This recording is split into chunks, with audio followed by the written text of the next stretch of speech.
Hello, everyone. Welcome to part 2 of CFPB Debt Collection Rule mini-series, the do's and don'ts of email communication. I'm Courtney Martin from Weltman, Weinberg & Reese, and I work out of our Philadelphia office. Thank you for joining us today. The focus today will be on email communications and their restrictions. The rules put in place prohibit communicating or attempting to communicate with a consumer using an email address that the collector knows has been provided to the consumer by the consumer's employer. It is important to note that this knowledge is consumer specific. Simply because one consumer's domain is provided by an employer does not mean a collector is to assume all of those domain names are employer provided. Consider, for example, Verizon. Their employees would be provided with emails that end verizon.com. However, Verizon also provides email addresses to individual customers with the domain name verizon.com.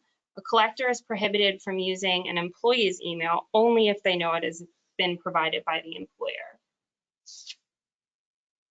Although the rule prohibits email communication where a collector knows the email was provided by an employer, the rule does provide for some exceptions. The first exception is based on communication between the consumer and the debt collector. If the consumer has used the email address to communicate about the debt and has not opted out of that communication or has given prior consent and has not withdrawn that consent, then the collector is not in violation of this rule. Additionally, procedures based on communication by a prior debt collector should that if the collector has obtained the email pursuant to the above,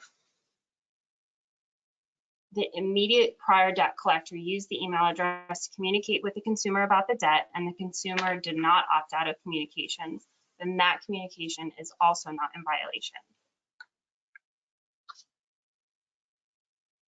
Another exception would be based on section 1006.6D42. This complies with the prohibition because the procedures contained within it do not permit the debt collector to send emails to an email address that the collector knows are employer provided. If a collector sends an email in accordance with the above slides, then the debt collector does not violate the prohibitions on email communications.